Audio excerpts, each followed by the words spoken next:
Assalamu alaikum warahmatullahi wabarakatuh, everybody. How are you on this beautiful Tuesday? I almost said Wednesday, a beautiful Tuesday. I'm kind of getting lost myself. I am again reporting from location here in Albuquerque, New Mexico, from the home of my father, Mr. Clifford Moss Jr., using his office. So we won't be here long. So, brothers and sisters, I hope that you're having a great day. Today, I thought we'd take a 180 approach on a lot of stuff that we're seeing in the news, and a 180 approach in terms of how we approach current events and also things that affect us at the local level, at the personal level, spiritual level, emotional level. And it has a lot to do with this whole idea of what is the new normal now. Going through COVID and heading into year two of COVID, it's interesting and it's obvious that a lot of us had answers for things that just didn't come through. When I say answers for things that didn't come through, we had plans. We made plans. We thought and we legislated and we pontificated that these things would be over, brothers and sisters. And now we have a scenario and a situation whereby we find ourselves having to not so much look the other way, but look at things differently.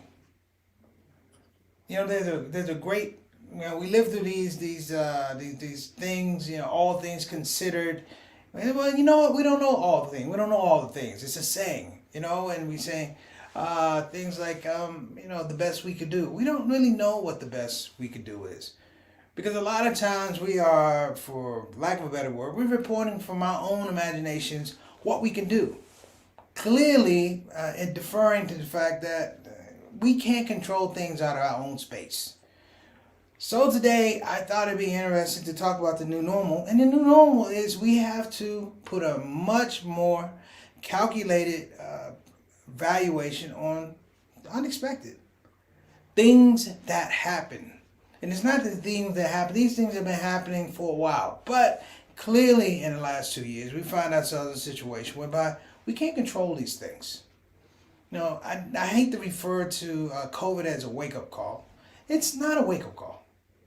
What it was a reminder, if you will, that even our best scenarios, our best medicines, our best doctors, our best strategic people, our best point folks, our best transition specialists, still in this situation, they couldn't beat COVID.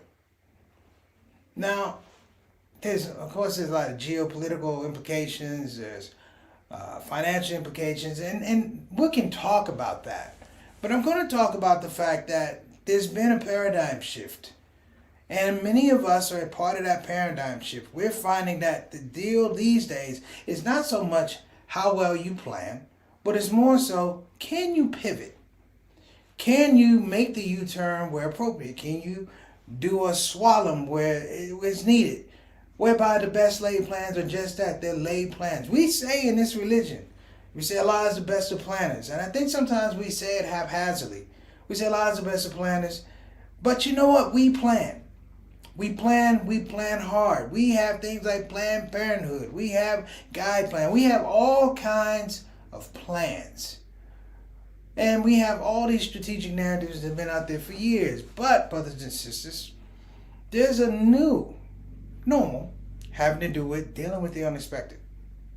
The fact that at the top levels, the people who plan the most, the people who are most strategic, politicians, military people, they found that the planning was just as good as the ability to deal with the unexpected.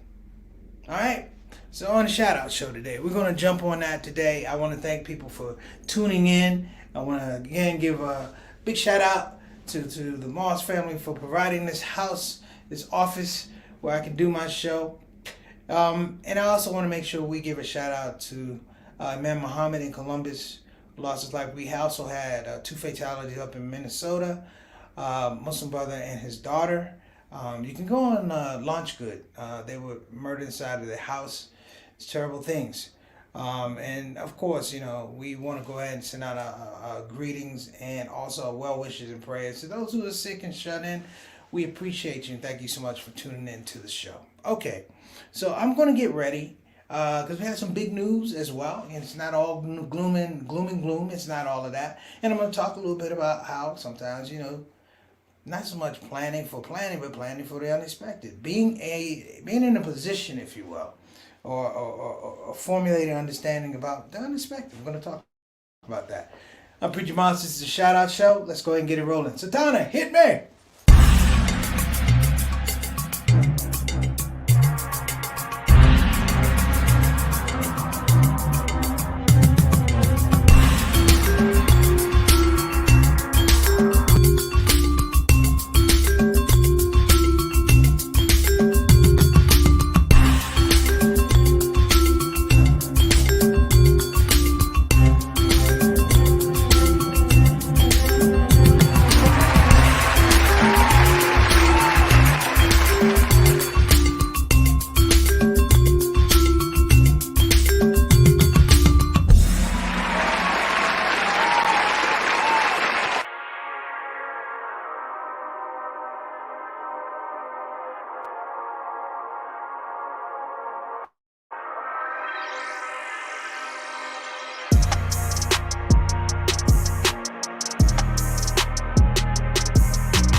Hey, Satana doing a little editing there. It's all right. I want to give a shout out to our newest sponsor, UsHub. Let me tell you a little bit about UsHub. UsHub has the wherewithal and they have the chutzpah and they have the organizational structure, brothers and sisters, to bring you a new streaming service that is featuring Muslim titles. Not just Muslim titles, Muslim documentaries, Muslim comedies, and even more so, guess what? Inshallah, we might even have a little collaboration with myself and UsHub in terms of doing something like we do on the Shout Out Show. And I hope that if that happens, brothers and sisters, I can count on you to meet me on the UsHub platform. We're still going to do the Shout Out Show. I can't cheat you because we love you guys like that. But that's UsHub. We're going to run. I had the other ad, so please forgive me. There was a glitch in the computer. It happens sometimes. But we're going to run those trailers. And we're going to welcome the UsHub family to the Shout Out Show. Okay, so we have a wide-ranging topic today. So what I want to do is make sure that I give everybody their flowers before I get into this topic. Because, you know, once I get into the topic, I can go for a while. And you guys are so kind and not interrupting me. So what I like to do is let's give some flowers out, Satana. Who we have in the chat room today? We got Sister Reed saying, hello, family. Hello to you, Sister Reed. We hope that you are doing well. And again, peace and blessings. Thank you so much for that Christmas meal. It was amazing. That turkey was fabulous. I'm here to tell you, you outdid yourself. Peace and blessings to Derek and Juwan in that house, and give them my best. Next up, my main man, Altaf Rashid, all the way from Toronto, Canada. One of my favorite places to visit. Altaf, Mr. 6 o'clock, straight up, straight down. Always here on the Shout Out Show, brothers and sisters, just like Sister Reed. We have a lot of other 6 o'clock, straight up, 6 down as well. But Altaf tunes in from Canada to check us out. He is the official Canadian ambassador to the Shout Out Show. Altaf, wa alaikum assalam wa rahmatullahi wa barakatuh. Appreciate you, sir. Thank you so much for coming on the show. And we hope that this is a good show for you and we made your trip worthwhile. Next up, and we have Sister Salahuddin Dalton. What's going on, Sister Salahuddin? Miss Dalton, we appreciate you coming on the show. We hope that the title today will resonate with you and people like yourself, creatives and people like yourself. I really, I'm going to give a little background for it, but it makes a lot of sense. It makes a lot of sense, and I hadn't really tied into everything. You know, I try to look at stuff, and then I kind of look at what my process is, and it was really interesting what I came up with. Again, wa alaikum assalam wa rahmatullahi wa barakatuh to Salahuddin family. Thank you so much for coming on the show. Appreciate you. Next up, what's going on, my main man, Isam, who is a newlywed, brothers and sisters. Isam got married. Alhamdulillah. Isam, we are so happy for you and your bride. Thank you so much for popping on the show. He's like my brother, man. Love you too, Assalamu alaikum wa rahmatullahi wa barakatuh. Big ups to you, man, and your new journey, your new pathway to happiness with your wife. We appreciate it, man. Congrats to you. I know you bounce back, brother. I love it. You bounce back. I always told you. Nothing like nothing like coming back strong. Let me say. Driving through Texas as we speak on the way to Kentucky for a new beginning. Please don't tell me you moving to Kentucky now. Tell me you visiting Kentucky. Don't move to Kentucky. I know love is bliss, but don't lose your doggone mind. Don't move to Kentucky. I have to call you about that. They just had a hurricane, a tornado in Kentucky. You ain't reading the news, brother. Well, if it's still there, if parts of it's still there, hopefully you'll find happiness in Kentucky. All right. And we got my brother, my main man, Leon Alexander, who is my homie. Can you say from when? From across the street. Musician extraordinaire, drummer extraordinaire, percussionist. Let me say not drummer. I am short-sighted. He is a percussionist, a composer. This brother does it all, movie scores.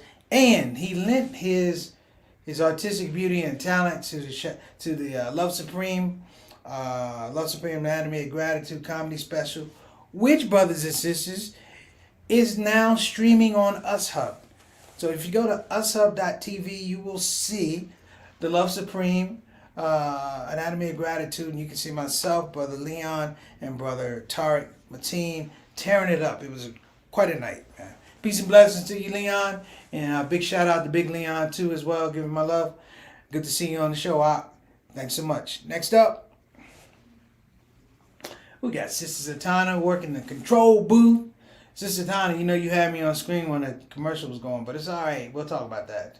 Yeah, I know you're a little under the weather. Sister Zatanna, I'm messing with you. Thank you so much for holding this down. As always, we appreciate you. So let's go ahead and get to work. Sister Zatanna, let's get to work. The new normal of things being unexpected. Here's what I'm talking about, brothers and sisters. I was beginning to talk about my process. Now, let me give you a little bit of background. I live discipline. I breathe discipline. I like the whole idea of A to B to C to E to F to G. That was me for a lot of years. 1, 2, 3, 4, 5, 6. That was me for a lot of years. I was a very linear guy. It had to fit the way it was supposed to fit in order. And then as you become more of a creative, if you will, things don't necessarily have to fit. You become accustomed to there being space in between things. There's synapses, if you will, in between things. And you trust that the synapses will fill in accordingly so you can make logic out of the situation. And then comes the space whereby we get into forecasting. Now, let me say something about forecasting. Here's the thing that I've learned over the years. When I would forecast, it came with the whole idea that there had to be a particular ending for the forecast. Let me say it again. There had to be a particular ending for the forecast. So the forecast kind of fell over into a prediction. Forecasting is different than a prediction. Forecasting is looking at the elements, if you will. Looking at the elements, what's in a room, what's in a situation, where's the beginning, a potential middle, a potential end. Prediction is, I believe it's going to come out this way. I moved back from the prediction business and learned in some regards to place more value in the forecasting business, looking at the pieces and the components of something that have potential to be something, that have potential to be a cure, potential to be an illness, a potential of life, death, everything in between. And I looked at that. That became the premise of understanding and appreciating more so the unexpected. Now, why am I saying that? Because for the last couple years, America in particular, the United States in particular, has suffered, brothers and sisters, because they have not been prepared for the unexpected. I'm not just talking about COVID. I'm talking about the last election. I'm even going back to when Obama was elected. A large portion of America was not prepared for him to be president, number one, and definitely not prepared for him to be reelected. And then we got Trump.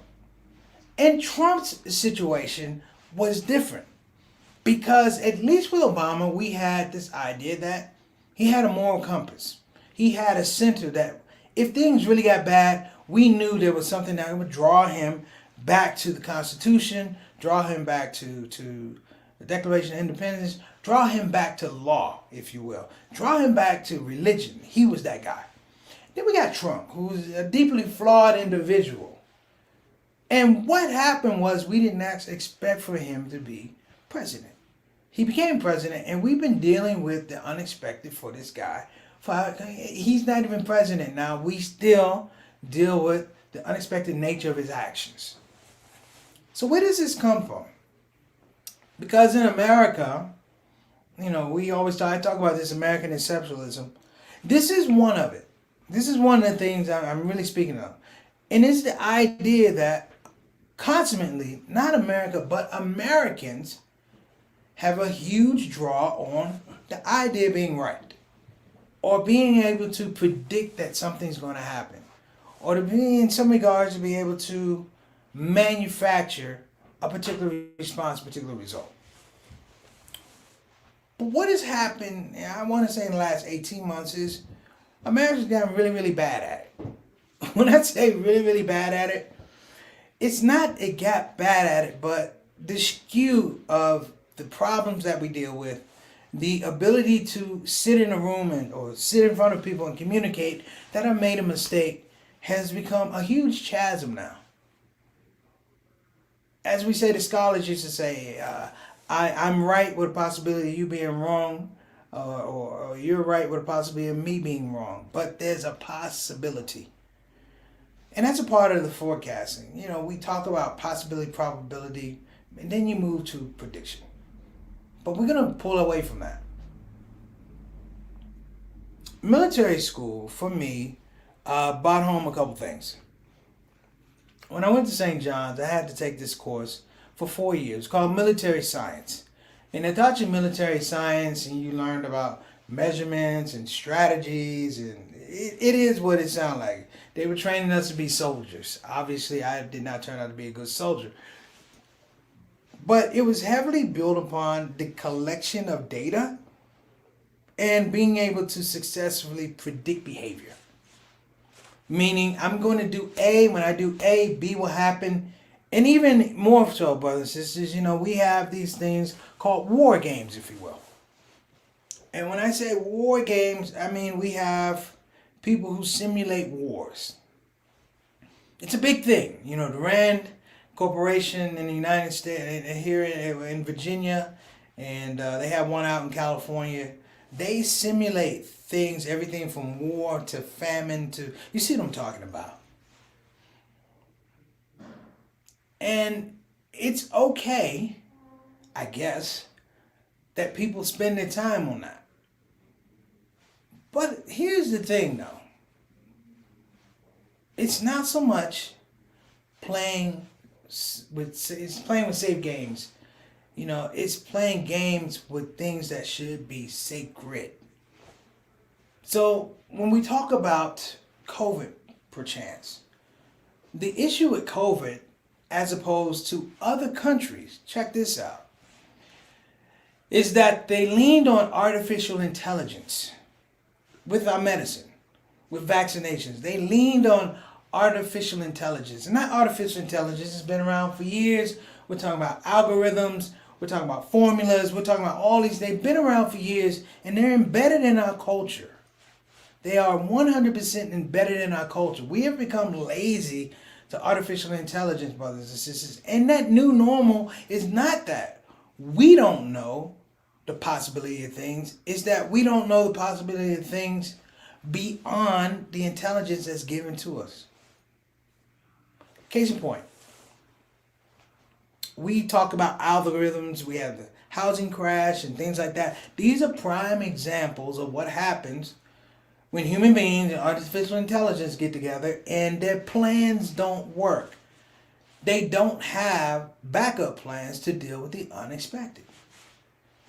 Here in the United States, we'll talk about voting, we'll talk about COVID, but let me give you guys some things to think about both of them.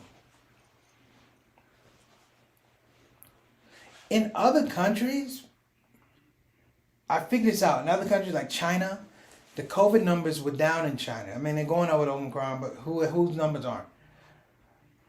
But here's the thing that China had that the United States did not have. Hear me now. That when China went after COVID aggressively to deal with COVID with the people that they had over there in Wuhan, this is what they had that the United States did not have. They had a shared culture. They had a shared narrative, if you will. And that shared narrative allowed them to realistically look at things that were unexpected. You know, if everybody's in a boat and the boat's going downstream, certain things can happen. The boat can get you where it's going to go. It could sink, it could drown, da da da da da. But you know what? Until it happens, it's unexpected. Here in the United States, in the last 4 years, 5 years, if you will, we've had an ongoing onslaught to make sure that here in the United States, we do not have shared culture anymore. We don't have shared culture around voting. We don't have shared culture around equity. We don't have shared culture around religion. We don't have shared culture around finance. We don't have shared culture around education. We don't have shared culture around housing. We don't have shared culture around purchasing. We don't have shared culture around rehabilitation, religion. Nothing, brothers and sisters, is a situation of shared culture. Thus, when vaccines go places, they go to places where the little pockets of people, they share their culture. When money comes down, that's a big one. It goes to people who have shared culture. That shared culture, that money goes to the rich. That's a culture. And over and over and over, the repetitiveness is now that it's become normal. Now let me throw this in here, because the whole idea of a new normal is that we begin to ask the questions, what are the parameters? What are the ways that you in some way can deal with that? One of the things is understanding that every action has an epic beginning. It has a wherefore, a why. Not who did it, why you did it. It's essentially it happened. Away from trying to point fingers and things like that, the whole idea, the conception of something happened that has presence and we have to deal with it, is something that I believe is really, really important.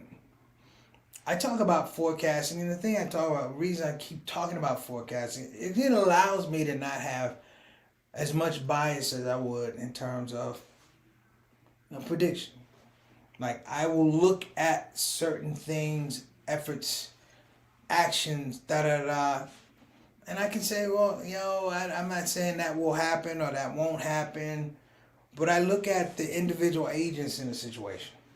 I try the best I can to evaluate something. So if it's a gun and a bullet, yeah, you can say somebody's going to take the gun, put the bullet in, and fire it. But then I look at the gun and I say, well, that gun has a handle. The gun is a revolver. The gun has a bullet that has to be put in this way. And you look at all the protocols to make that action possible. And in that space, you can find workability. You can find ways to say, you know what? Maybe if this happens, this won't happen. Maybe if this is said, we can per se in some of them change the outcome. Not predict the outcome, change the outcome.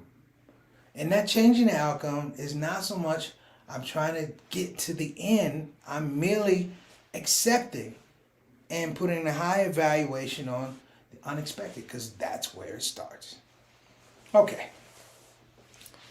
So let me throw this out here, and anybody can feel free to jump in.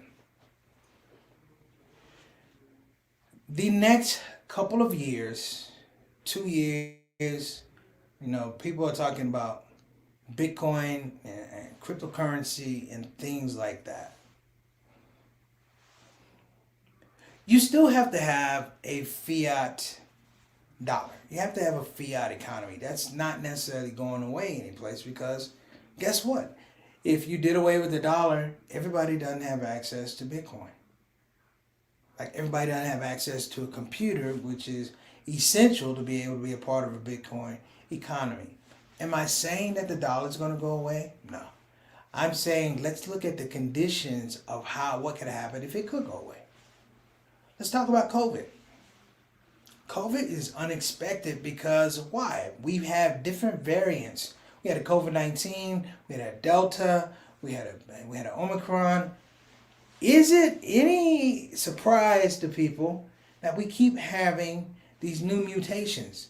A mutation tells you that what what you thought, like Fat Joe says, yesterday's price is not today's price. Well, guess what?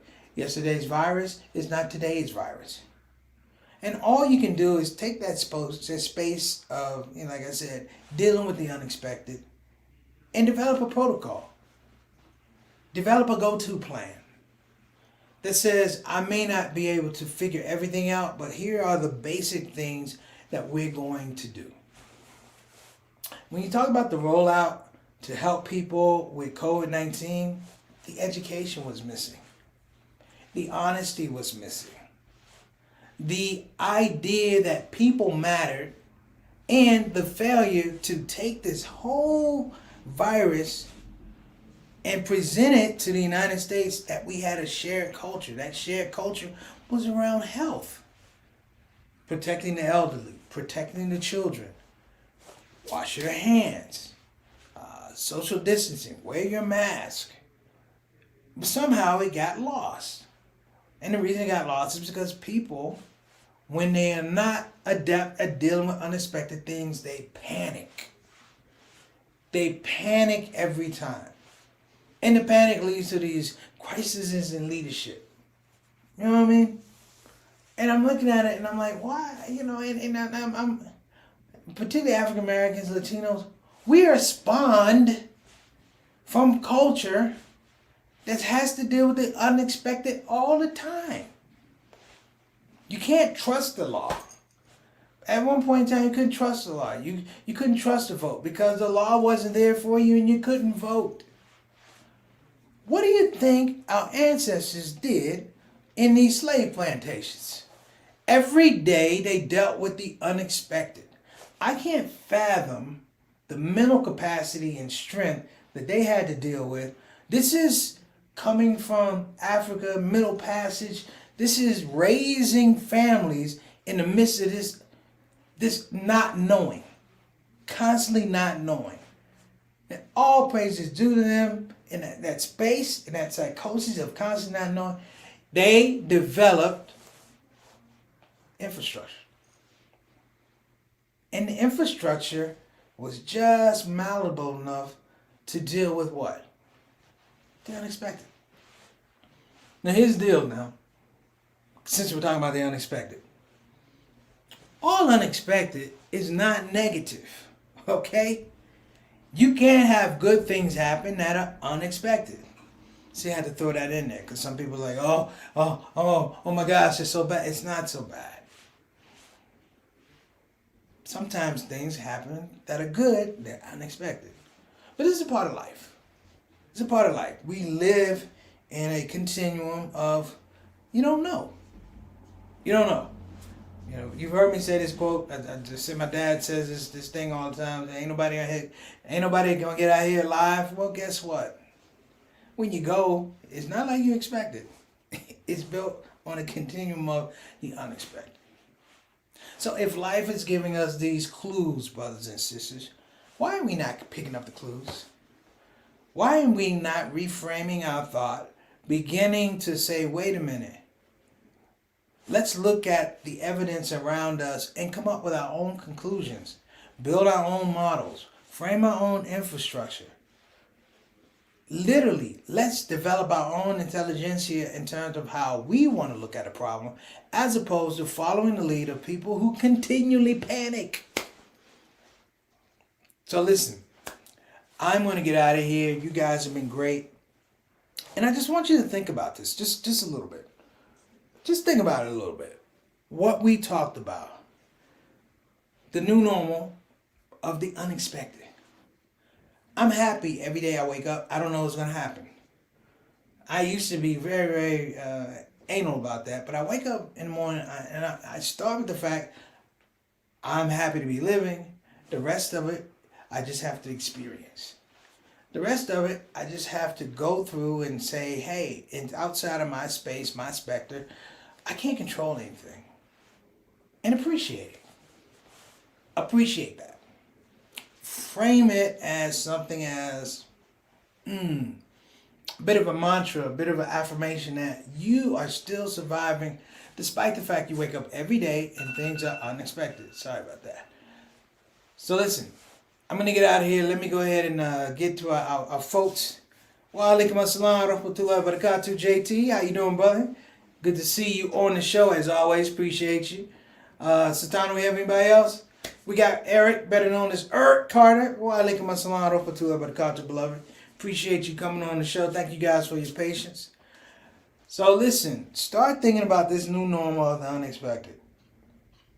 It will liberate your mind. Trust me.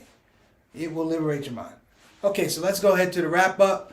Let's shout out our sponsors. We want to give a shout out to, of course, BeFinanciallyIndependent.com. Again, that's BeFinanciallyIndependent.com. You can call or you can pick up the phone and call 202-508-3780. Again, that's 202-508-3780. BeFinanciallyIndependent.com.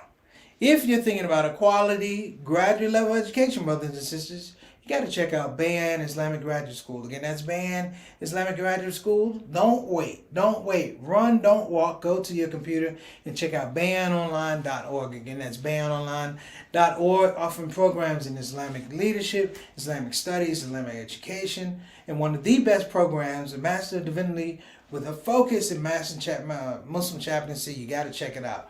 All right. Thank you so much. And we also want to give a shout out. We know our guy is busy.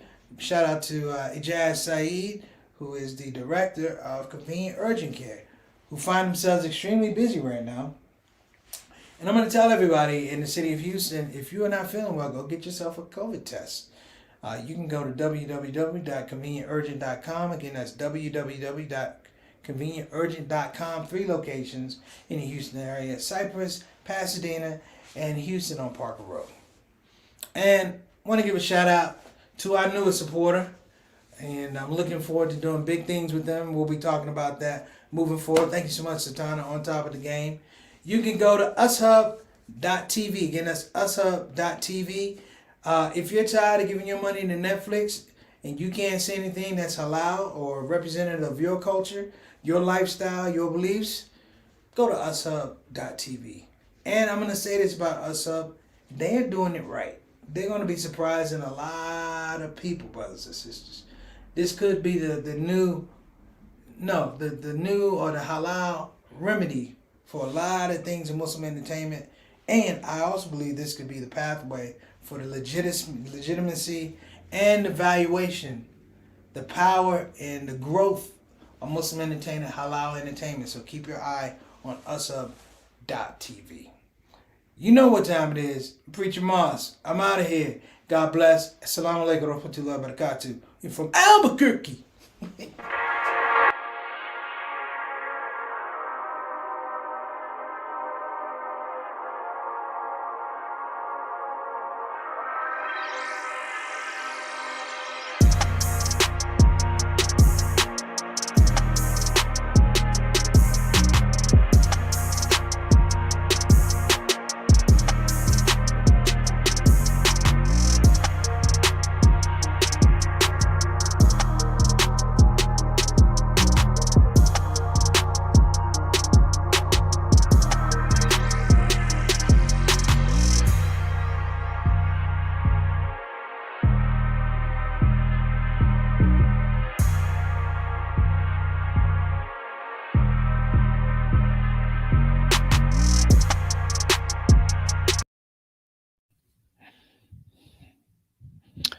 Assalamu alaikum warahmatullahi wabarakatuh.